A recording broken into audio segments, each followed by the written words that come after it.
You've called it your money trauma before. Maybe in a joke to a friend, maybe scrolling past a therapist's video at 1 a.m., nodding along a little too hard. The phrase is everywhere right now. Podcasts about it, articles about it, an entire vocabulary built around it in just the last year or two. But here's what almost nobody explaining it actually tells you. The part of this story that's actually backed by research isn't about trauma at all, in the clinical sense. It's about something that happened to you before you could tie your own shoes. Picture two very different 8-year-olds at two different kitchen tables.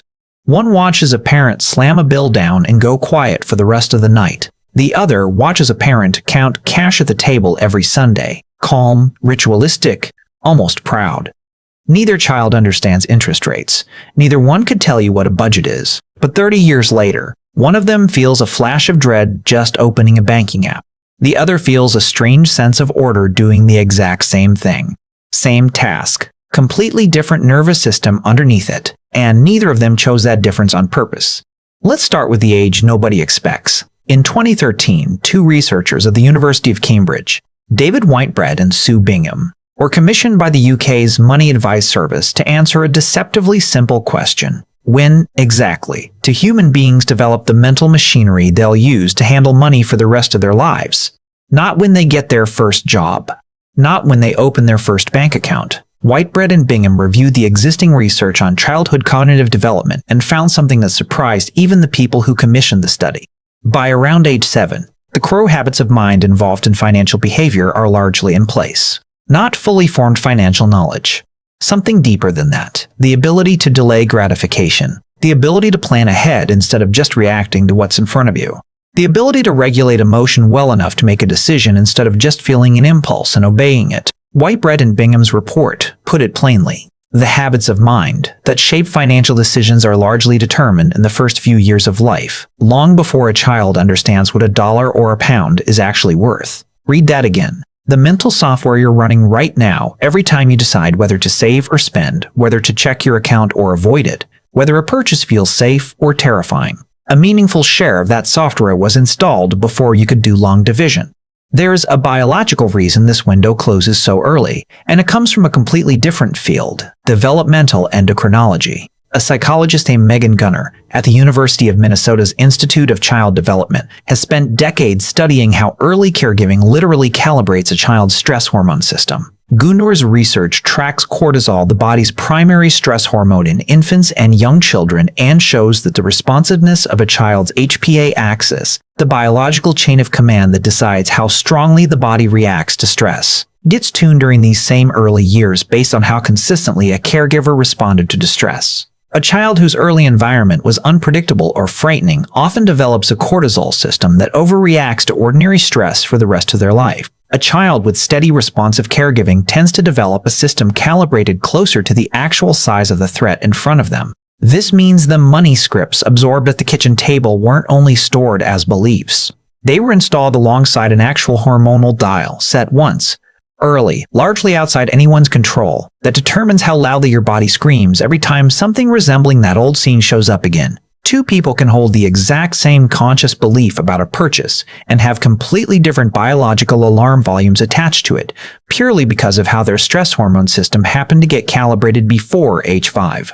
So if the operating system gets installed that early, on two separate tracks, belief and biology, at once, what's actually written on it? This is where a psychologist named Brad Klontz enters the story, from a different angle entirely than a research lab. Klontz, now an associate professor at Creighton University's Hyder College of Business, had spent years as a practicing psychologist, noticing something odd, something no amount of financial literacy training seemed to fix. Financially, some of his clients were doing everything right. Good income, reasonable knowledge, on paper, of how budgets and interest rates and compound growth actually worked. And they were still sabotaging themselves over and over in ways that made no logical sense on paper, in ways that no spreadsheet could have predicted. In 2011, Klontz, along with researchers Sonia Britton, Jennifer Menser, and Ted Klontz, published a paper in the Journal of Financial Therapy that gave this pattern a name, one that would eventually filter its way into therapy offices, financial planning practices, and much later into the exact online conversations happening right now about money trauma. They called them money scripts. Klontz's team tested the framework empirically. surveying hundreds of adults across a wide range of incomes and backgrounds, and found that people's financial beliefs clustered into a small number of recurring, often contradictory patterns. Beliefs like money is the root of all evil, or you can never have enough money, or talking about money is impolite, or I don't deserve to have more money than my parents did. Here's the critical part. A money script isn't something you consciously chose. It's a belief absorbed, usually before age 7, from watching how the adults around you reacted to money. The tension in a parent's voice discussing bills, the silence when a relative asked for a loan, the shame or pride wrapped around a single purchase.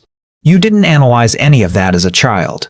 You couldn't have. Your cognitive machinery for analysis wasn't finished being built yet, according to Whitebread and Bingham. So instead, you absorbed the emotional charge around the event, and it became the default setting running underneath every financial decision you'd make as an adult. Quietly, automatically, mostly invisible to you. That word, invisible, is doing a lot of work, and it points to why this doesn't feel like a belief you hold. It feels like a fact about how the world works. To understand why an old, invisible belief can override present-day logic so completely, it helps to look at a much broader body of work on trauma and memory, from a psychiatrist named Bessel van der Kolk, whose research spans decades and whose book The Body Keeps the Score became a bestseller synthesizing this field for a general audience, established something crucial about how distressing experiences get stored in the brain. They aren't filed away as a tidy chronological story you can simply recall and set down. They're stored as fragments, images, physical sensations, emotional states that can be reactivated by anything that resembles the original moment, even decades later, even when the surrounding context has completely changed. This is the part almost nobody explaining money trauma online actually gets right. It's not that your amygdala, the brain's threat detection center, is bad at math. It's that the amygdala doesn't organize information chronologically at all. It doesn't have a clean sense of then versus now, when something in the present moment resembles an old emotional pattern closely enough. Say, opening a bank statement the way you once watched a parent open one, jaw tight, shoulders up. The amygdala can respond as though the original threat is happening again, right now, regardless of how much money is actually in the account today. Think about the first kitchen table again, the one where the bill got slammed down. That child's brain didn't file the moment away as November, a Tuesday. Dad was stressed about the electric bill. It filed away a feeling, a posture, a tone of voice, a held breath. Decades later, none of the original details need to reappear for the old alarm to fire. A single envelope with a plastic window, a certain tightness in your own jaw as you reach for your phone is enough. The brain isn't remembering an event. It's recognizing a shape. Put these three pieces together, and a genuinely different picture of money trauma starts to form. But there's a fourth piece, from a different corner of neuroscience entirely, that explains exactly how an old emotional pattern manages to beat conscious reasoning to the punch. Every single time. In the 1990s, neuroscientist Antonio Damasio, along with colleagues Antoine Bichara, Hannah Damasio, and Steven Anderson, ran a now famous experiment called the Iowa Gambling Task. Participants were given 4 decks of cards to choose from. Some rigged for small, steady wins. Others rigged to look tempting, but lead to big eventual losses. Healthy participants, remarkably, began avoiding the bad decks after only a handful of draws. But here's the strange part. Their skin conductance response, a measure of subtle physical stress, spiked before they consciously knew why a deck felt wrong.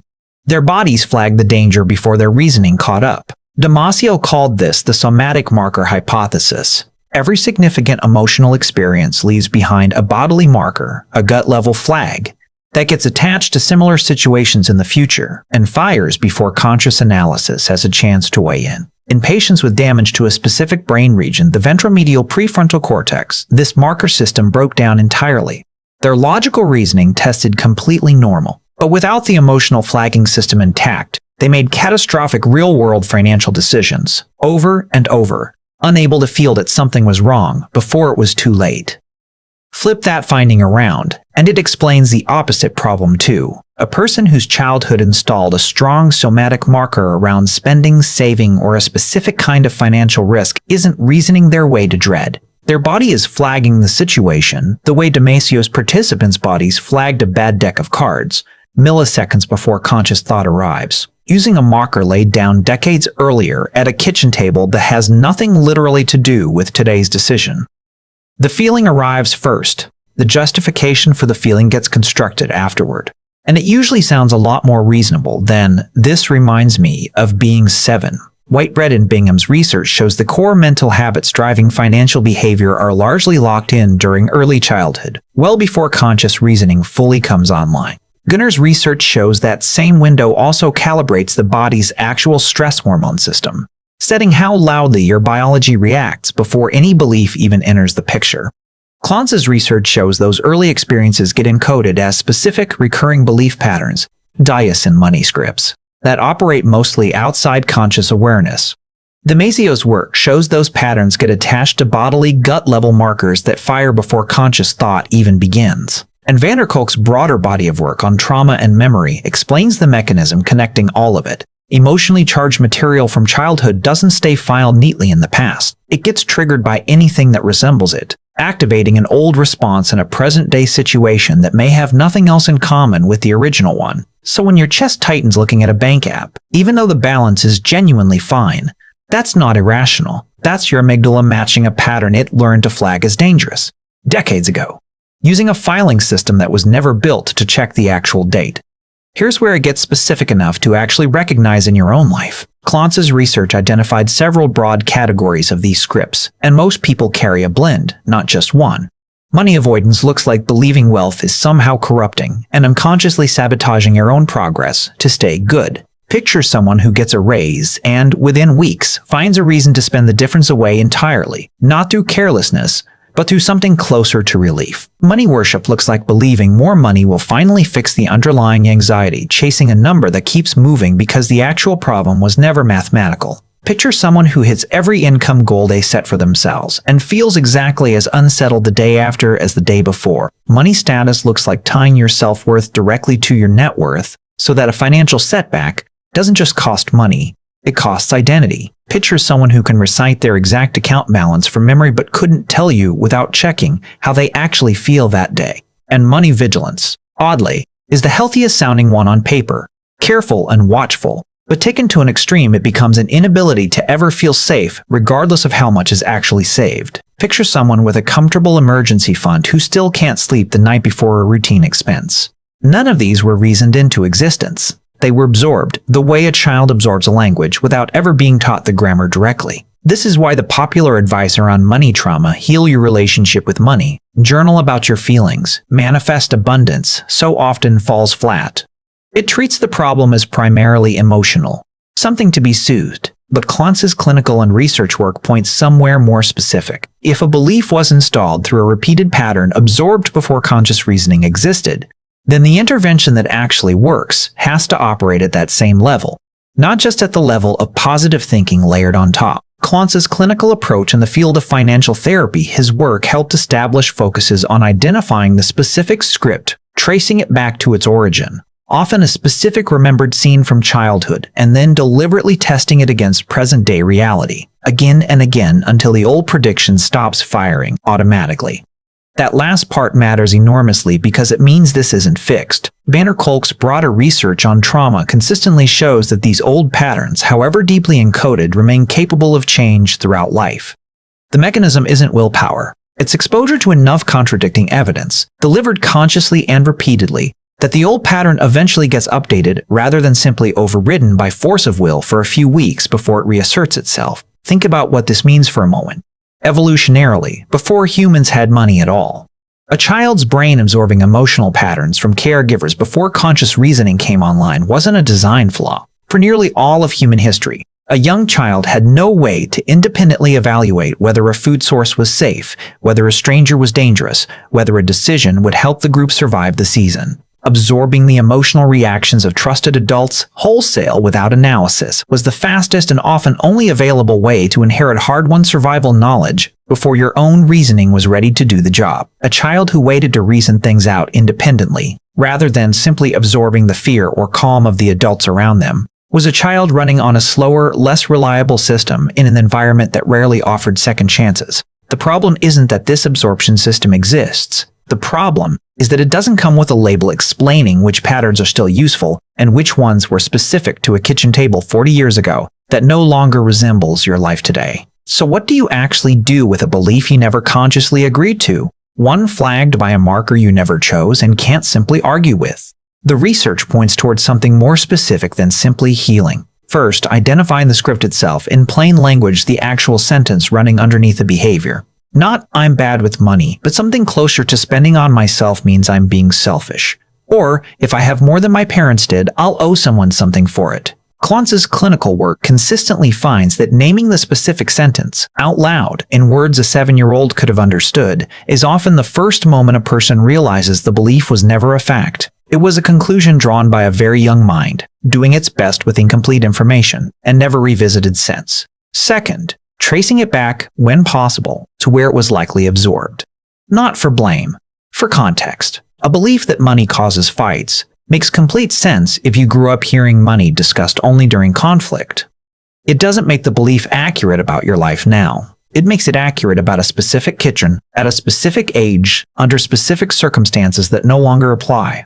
Sometimes the memory is vivid and specific. More often, Klotz's clinical experience suggests it's not a single dramatic scene at all, just 100 small, forgettable moments, repeated often enough that the pattern became load-bearing without ever announcing itself. Third, and this is the part financial advice almost universally skips, deliberately testing the belief against new evidence, on purpose, rather than waiting to simply feel differently. If the script says spending on yourself is selfish, the update doesn't come from believing otherwise. It comes from doing it, in a small, controlled way, and observing that the predicted catastrophe doesn't materialize. Repeated enough times, the old prediction genuinely does lose its grip, the same way any prediction weakens once it stops coming true. This last point connects directly back to somatic markers, because it explains why simply understanding the pattern intellectually is rarely enough on its own. Knowing in your head that spending on yourself is not actually dangerous doesn't automatically erase the gut-level flag installed decades ago. The marker has to be updated through lived, repeated, bodily experience. Small actions that give the nervous system new evidence to file, not just new facts for the conscious mind to agree with. This is also why the process tends to be gradual rather than instant. A marker laid down over years of repeated childhood experience rarely gets rewritten in a single afternoon of insight, however clarifying that insight feels in the moment. None of this makes the tightness in your chest imaginary. It makes it explainable. It was never really about the number in your account. It was about a sentence written to you before you could read, still running quietly in the background, flagged by a marker your body laid down long before your mind had any say in the matter, responding to today's numbers as though they were yesterday's kitchen table. You've called it your money trauma before, and it turns out the phrase, stripped of its algorithm-friendly packaging, was pointing at something real all along. Just not the thing most people assume when they first say it out loud. Not because something broke in you, but because something installed itself, early, quietly, doing exactly what it was built to do, exactly the way it was supposed to work. And it's simply never been formally introduced to the adult now living with it. The two 8-year-olds from the beginning are both adults now, somewhere, opening banking apps of their own. One still feels the old dread arrive a half-second before any reason for it does. The other still feels that strange, steady calm, whether or not it's actually warranted by the number on the screen. Neither of them is broken. Neither of them chose it. And both of them, according to everything this research actually shows, are still capable of updating the marker. One small piece of new evidence at a time. One honest sentence at a time, however long that quietly takes.